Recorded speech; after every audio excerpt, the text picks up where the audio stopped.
Hello and welcome to Upper Pen. My name is Dakota, and today I'm talking with Chris Tucci, the narrator of The Children of the Cold Moon, which is book one of the Four Treasures saga by the Long-Winded one. Thank you so much for joining me today, Chris. Thanks so much for having me. I'm excited to be here. So you are friends with the Long-Winded one, correct? I sure am. Yeah. Yeah, Jared, or the long-winded one and I have known each other since college. I met this person when they were rollerblading down the hallway with a Santa hat on. And Oh, I was like, I don't know who that is, but they're weird and I kind of want to be friends with them. all the best people are weird, and Yeah. rollerblades and Santa hat, that works. Yeah. So, how did he approach you about narrating his first full-length novel? We had, of course, over long car rides when we were in college and just through our ongoing friendship, we'd always sort of talked about the worlds that he built. He has, ever since I known him, been a world builder and just deeply appreciates lore and well-researched worlds. And we reconnected during the COVID period to play Dungeons and Dragons. So it was that opportunity to reconnect with everybody and that opportunity to be with Jared in Dungeons and Dragons, and then we did his podcast together where we did a section, one of the campaigns we did in Sembia. We decided to do it as sort of like a dramatic retelling, and we got our friends together who were in it, who some of whom had done performing arts and some of whom had never done anything before, and it was really just like the joy of telling stories together. And so when we were playing another game, we were playing Pathfinder. We were testing out the new Pathfinder system, and Jared mentioned this book that he was writing, uh, and then his idea for this past season on his podcast. And I thought that sounds really, really fun. Who are you going to get to do your book? And he's like, "Oh, I don't really know yet. Would you be interested?" And I was like, "Of course I'd be interested. That sounds amazing."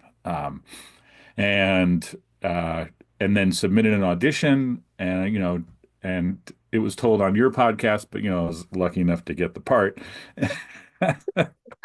Which was, I had to say, auditioning for your friend is probably the most nerve-wracking thing in the world because you actually care what they think. Yeah. So, you had never done narrating before at this point.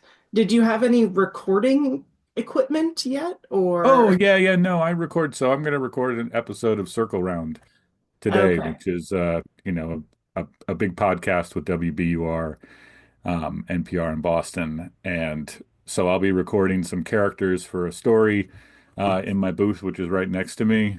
But no, my first audiobook.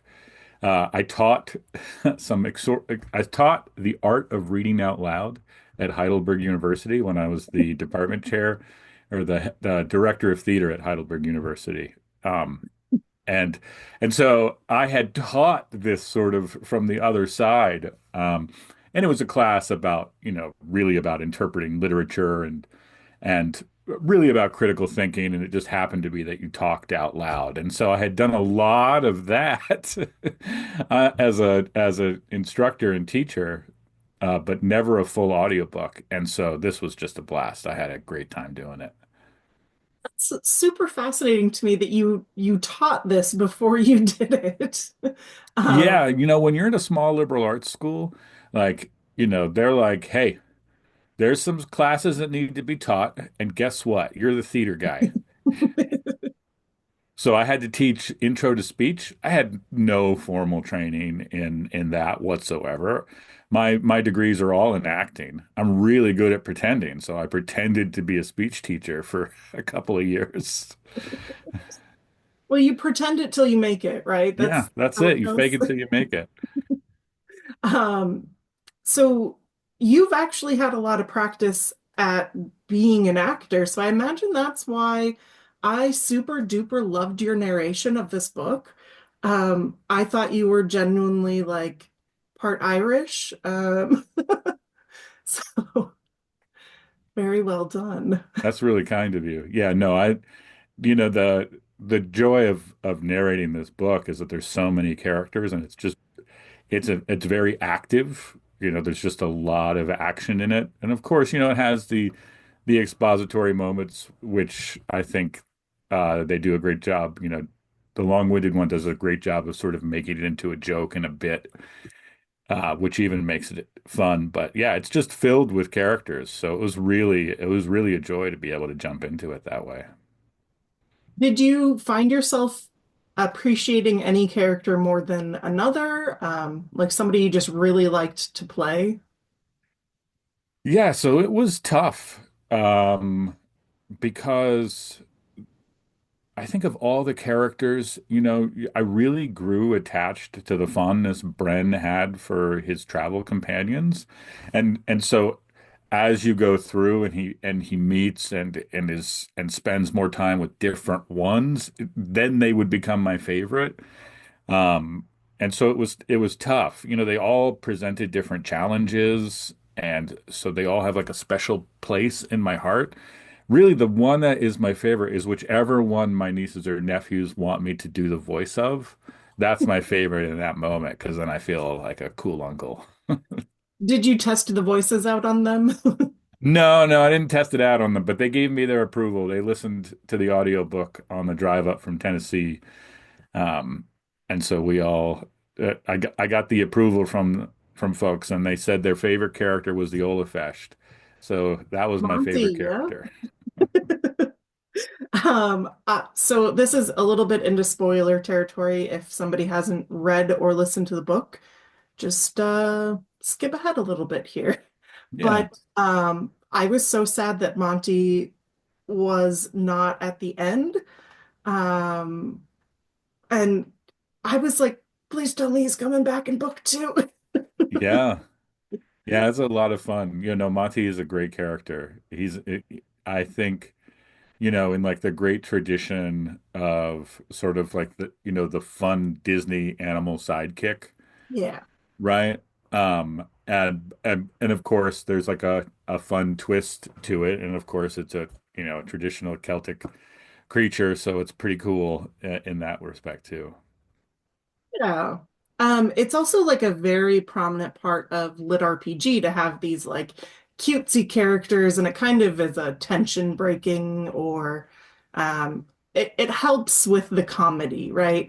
Yeah, absolutely. And I gotta say, like, I didn't know lit RPG as a genre, was totally completely unaware of it. And so my introduction to it was through the audiobook means, through Jared's interview or the long-winded one's interviews with these authors where he would do a 10-minute section of a book. So that was my introduction to it. And I was like, wait, this is so cool. I've never, wait, like this is the weird mix of like, I have grown up playing my like video games my whole life, like my whole life. Like I'm of the generation, like the moment you could put a controller in our hand, like we were playing games. Yeah. And so like, I burnt like a good portion of like my early life in like the beginning Final Fantasy games and then like we played TMNT role-playing games. So like all of this it's always been a part of my like way to conceptualize characters is like their like how they sort of grow and what spells they might be using in that instance. And so when I encountered LitArp, I was like, wait a minute, this is so cool. Like I totally get this. And I like, I heard like the criticisms like, oh, it feels crunchy, it takes you out. I'm like, I don't know. Like for those of us who like live sort of gaming, like it doesn't feel unnatural because that's how we've experienced the stories that were so important to us for so long. I was like, oh, this is just a natural outcropping of people who grew up playing video games. Yeah, and I think authors in lit RPG, especially like Jared and there's Eric Uegland and people like that, they do a really good job of making those crunchy moments fun and interesting. And it's not just here's a bunch of numbers. Yeah. So, Yeah, absolutely. And I think of all the stories I've encountered, there's like a sort of a willingness to self-reflect in it. Like it doesn't take itself too seriously at times. It can have real moments of like heart, but it can, it's also willing to sort of poke fun of itself. So, yeah, that's absolutely what drew me to it. I was a bit snobby because I had just come off my MFA and I was like, I don't know, super self-published work. And then I was like, all right, I'm in. yeah, no, I totally get it. Yeah, good work is good work. And Yes. it doesn't matter what, it's, you know, title is put in front of it to help it, go on a shelf somewhere. But, if it's good, it'll find its way. Are you thinking about maybe doing more narrating? Oh yeah, we're gonna do the next book. Hmm. Um, so, I know that I was contacted by the Longwinded one a couple of days ago who's like, hey, do you want to see where I'm at? Follow. And I was like, actually, no, I kind of want to wait till it's all compiled and completed.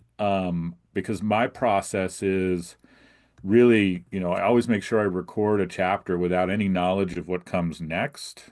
Hmm. Um, I know that there are important things, and when I realize like, oh, this character would have known X earlier, that would might change the delivery 10 chapters earlier. I can go back and fix that pretty easily, but I really love, for me, that process is like experiencing it like in the moment.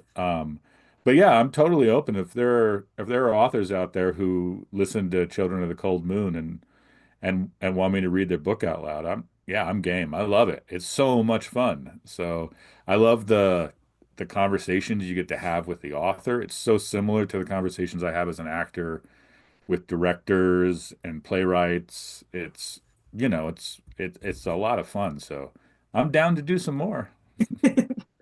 Is there a lot of overlap in your experience between acting and narrating or doing these radio shows? Um, it's similar skill sets, but I have got some folks who I really admire who were super helpful as I sort of was, asking really rudimentary questions as I was setting up my stuff. Like, I would never consider myself anything like Gail Shalin, who's, an extraordinary audiobook narrator, but and has, she just happens to be from the same area where I live in Massachusetts and is super forthcoming and helpful with info, connected me to different organizations that have websites that were super helpful. And then I went to grad school with Rebecca Davis, who is like an extraordinary voiceover artist herself and is, just happy to share and answer any little questions I have when they pop up.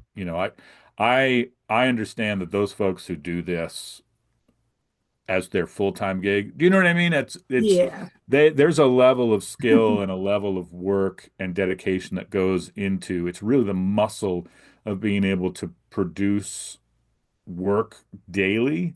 I mean, it's hard. I mean, you think about folks who go out and run, 8, 9, 10 miles preparing for a marathon. That's what Oh. you're doing.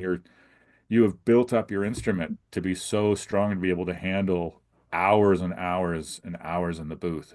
It's tough. Actors in other worlds don't really do that. We're not asked to speak nonstop unless we're doing like a Tom Stoppard play for 7 hours. We're not we don't have to talk that long. Did you find it particularly lonely? I heard from a couple of people that when they first got into narrating or doing recording work, it was very isolating almost. Oh no. I'm in there with all the characters. I'm talking to myself in there with all the fun characters. I don't find it isolating at all. So much of the work as an actor that you have to do is preparatory work anyway. Mhm. Um, and I direct as well, and there's a lot of work you do in prep alone that if if you don't love that part of the job, it's really hard to do the other part. Yeah, Yeah, that makes I would say. sense. I guess I don't know very much about acting or the preparation that you have to do for it. So, Well, I mean, you don't have to do anything. You just kind of go out there and wing it. And then of course there are, some circumstances where that's appropriate. But, for me, I've always found I need a I need to spend a little time in the text before I get out there. That makes sense. Um, did you typically do like stage productions, or are you like a Yeah, different all of kind it. of actor? Okay. Like any actor, anybody in any art, right? Like we do whatever anyone is willing to pay us for, right? And that we're also willing to do ourselves. I should say that part as well. Um, so yeah, like, I take the work as it comes, and uh I've been really fortunate. I kind of live a charmed life. I made a decision years ago to just work with my friends and not to sort of chase an undefined dream of success. And when I did that, everything sort of shifted for me. Um, all that sort of desperation, I think that like, undertone of desperation, I think that existed in all of my work, um, kind of fell away. And when I just focused on being in rooms with creative people, it opened up in a different way. I think, as an artist, if that's on stage, if it's on film, I don't care where it's at. If it's a, site specific piece in the countryside that I got to do a few years ago, like it's just, I'm open to those experiences because I think I don't think of myself as like an actor who does X or an actor who Mhm. does Y. I'm just somebody who likes telling stories with their friends. That is the best kind of actor, in my opinion. It's just people who enjoy storytelling, you know? Yeah. So, um, when did you start working at the college then? Was it right after you graduated? No, so I was in Connecticut running a summer camp, and I got a call from an old mentor who said, "Hey, I know this job opening at this university. Would you be interested in applying?" And I was like, "Yeah, of course. Yeah, that sounds great." And so I applied and talked them into making it a tenure track gig, and and they said yes, and I was like, "Okay, great." And so I taught there for a while. And I think the greatest part of teaching is the relationships you have with your students and the the amount of learning. So I consider it because I finished as an MFA, but I consider my time teaching at Heidelberg as kind of like my unofficial PhD, as I learned so much about teaching and about theater just through that process, and really loved it. And then I got tenure and freaked out. I thought it was the most frightening thing on earth, and then quit. But now you fell into this, so it's perfect. Yeah, no, it's perfect. I get that feeling. I absolutely went through my MFA and was like, okay, I can teach afterwards and do whatever research I want to do. And then I got to the end and I was like, I hate teaching. Like, I love students and learning a lot, but I don't know that I could do that forever. So I feel you. Yeah, no, it's like, you know, as an artist, I get fed in rooms where there's, where it's a collaborative sense. And so I think part of that also is why I enjoy being in classrooms is sort of, Yeah. I try to create spaces that are like collaborative learning spaces so that I figure something new out too. So, yeah, Yeah, that's what this podcast is for me. It's mostly so I can have these literary conversations or artistic conversations with people. totally. Oh, I totally get it. Are you actually in the Upper Peninsula? Yes, I Oh, do. yeah, then you totally have to do that. I do work at the university here in my town, Oh, but that's perfect. well, it's for the public broadcast station, so it's like NPR and PBS. Oh, cool. Yeah. So it's very different, my day job, than this type of work. So, No, no, I get that. Yeah, I have lots of day jobs. Uh, well, you kind of have to. I've found as a person who wants to do and explore a lot of things, I just need to be trying a lot of things. So, absolutely. Absolutely. Say yes. And is that why you said yes to Jared, or just because he asked you nicely? No, because I really wanted to do it. I thought this sounds hard. Yeah. I have no idea how to do it, and it will be fun to figure it out. And I loved the challenge of the different voices that had to be produced in the book because, you know, when you go to do accent work, like you know, you have to go to first person sources to get the sounds and to get the rhythm and the melodies. But there are no first person like gods who have lived for thousands of years. But it was really fun to sort of track and like think like, okay, when would they have been in a noon and when would they have been in Eru? And so who would they have been connected to? And then who are they surrounded by when they're in a noon again? And how would that change their voice? And so that was like so much fun as an actor to like to dig into all of the different sounds and roots of like, well, this person might have spent more time in Dublin. So I think some of that slang of like a more recent visit might go in there, but this one maybe has never changed. And so just I used to teach a class called like the history of the English language, and it was about like we started the class with why do we talk and how do we talk?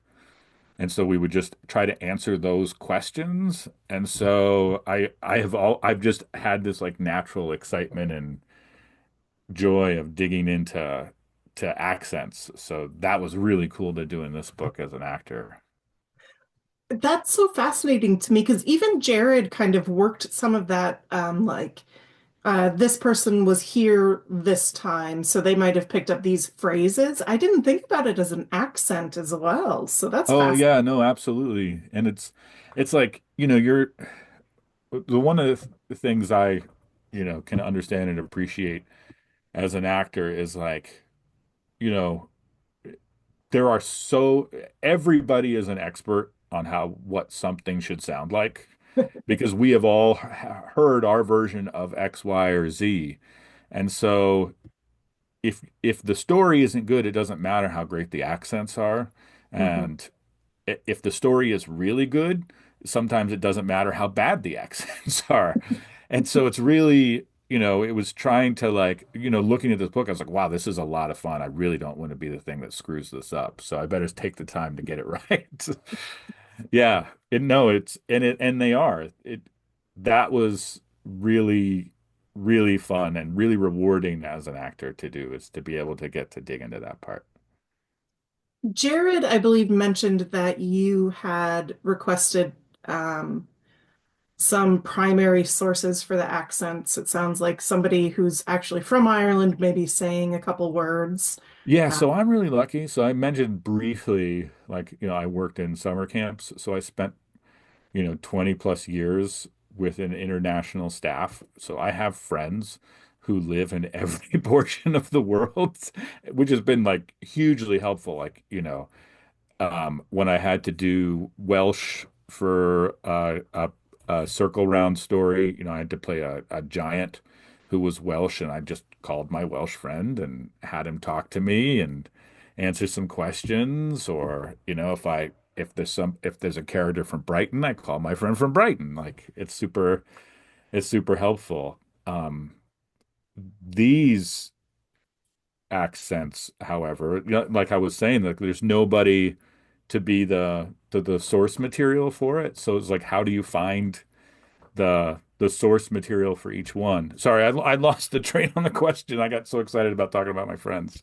you're okay. That's the point, right? Like, so how do you capture these accents, really, is Yeah, I think it's Jared has done a great job. I did ask for source material, and so to get an Irish person to sort of say some of these words, and I will say there is disagreement about the pronunciation of all of them, because even amongst that, I would then double check it online and I'd be like, well, five people are saying it this way and three people are saying it this way, and they're all Irish, so somebody's not going to be happy with this. So I could just let that go.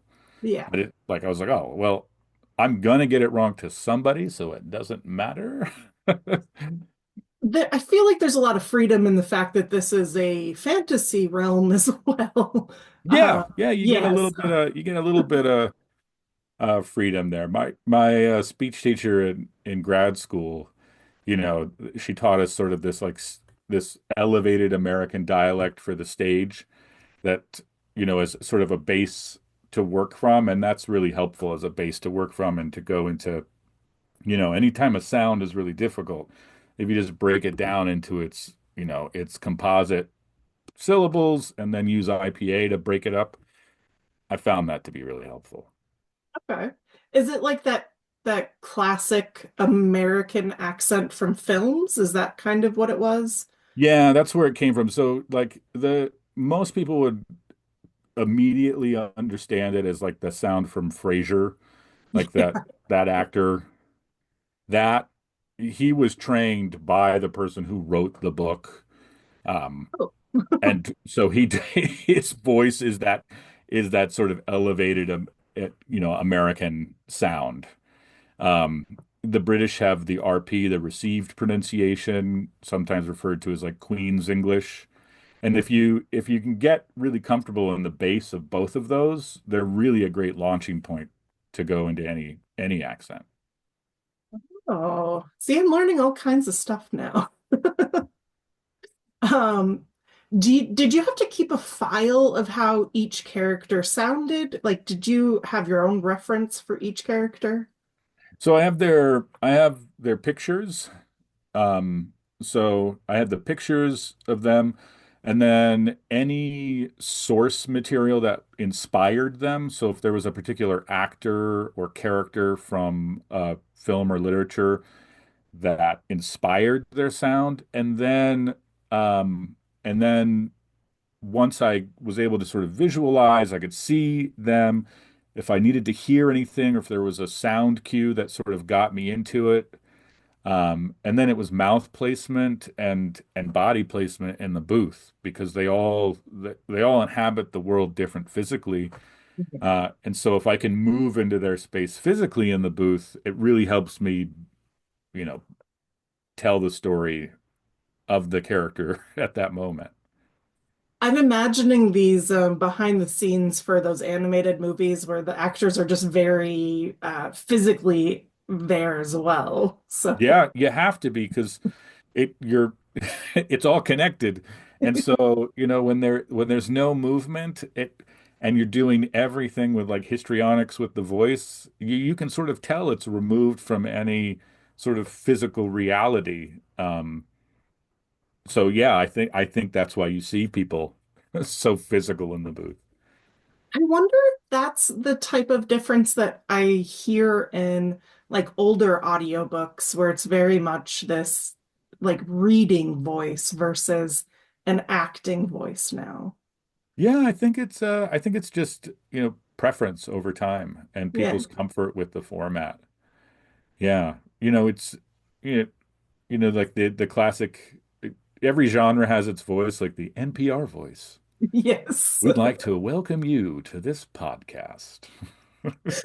Like there's everything has its sort of sound. And yeah, a lot of audiobooks had that very, very similar cadence. And I think people are just more okay. We are so enmeshed in audio formats now with all the podcasts we listen to. So yeah, I think we're just more open to storytelling that way. Yeah. Um, so other than Jared's books, are you doing any other projects right now that people can find your voice in? My voice, if you listen to Circle Round, um, so if you have kids, you would probably only listen if you had kids because they are folk stories from around the world, told with celebrities and then voice actors who uh, fill in the stuff. And And that's a place you can hear me. But I've done like, 100 different characters um for that. So that's an easy place to hear my voice. But then acting wise, auditions for the next seasons will be coming up soon. Um I'm directing the stage portion of Considering Matthew Shepard at the National Oh, Cathedral in oh, DC in July.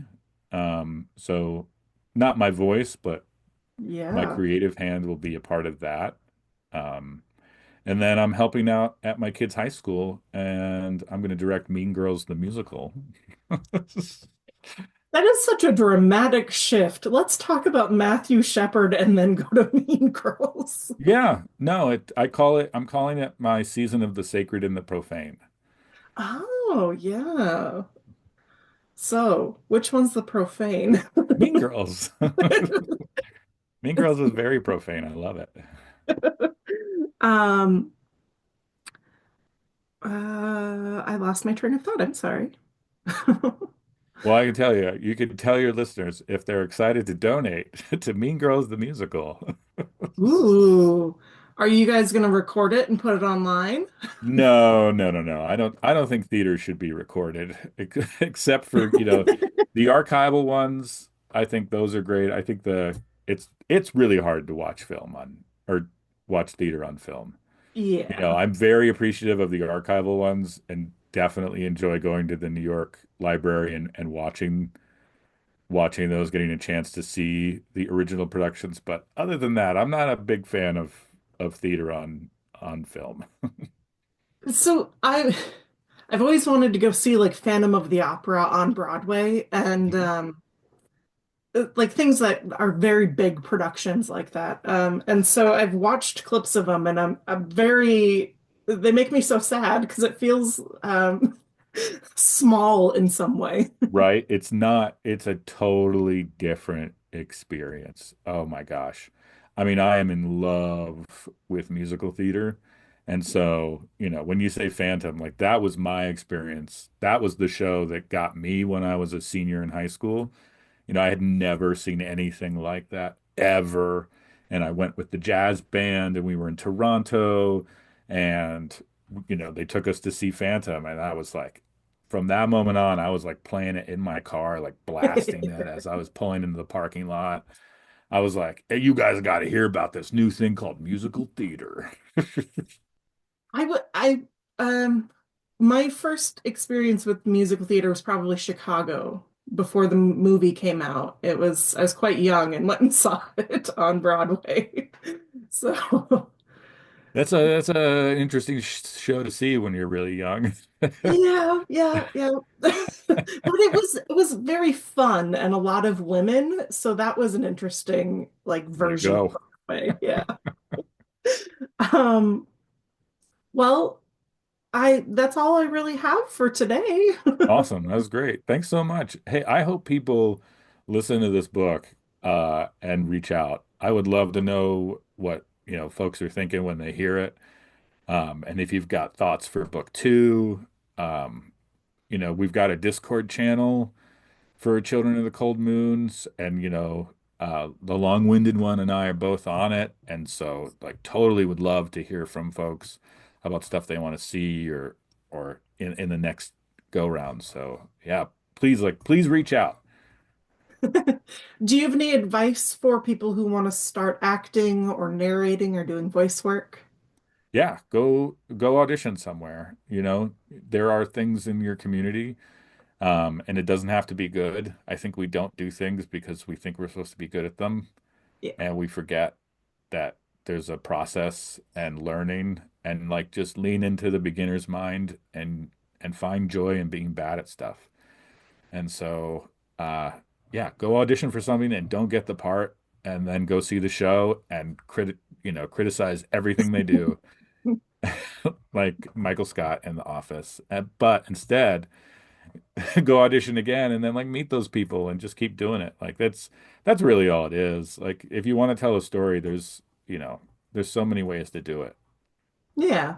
And each rejection, in my opinion, should be well, that's fine. You didn't like that style, but it's still okay to Yeah, do. I mean, we all want to like pretend rejection doesn't hurt, and it like each one is hurts a little less in little different ways. But it's like it's a part of the business. Yeah. Um, yeah. But if you're working with your friends when they tell you no, you know they're going to say yes another time. Yeah. So I was surprised Jared asked you to audition because I was like, audition? You mean you just asked him to do it, right? Um, No, no. Like I wanted to, this is I know how hard um that Jared had worked on this and how much he cared about this story. And so um I I wanted to make sure that I was the person that was right for it. So yeah. Yeah, I was happy to audition for it. You were absolutely the best choice, in my opinion, for this. So Hey, thanks. I can't wait for book two, whenever it's coming out. So Me either. I'm excited. if anybody out there hasn't read or listened to Children of the Cold Moon, go get it, go listen to it. It might be a little bit before book two is out for LitRPG standards, but that's fine. Go enjoy it. Yeah, totally. Please do. Tell us what you think. We want to hear from you. Well, thank you, Chris, for being here today. Awesome. Thanks so much for having me, Dakota. This was awesome. I will see everybody in the next episode. Thank you so much and have a great day.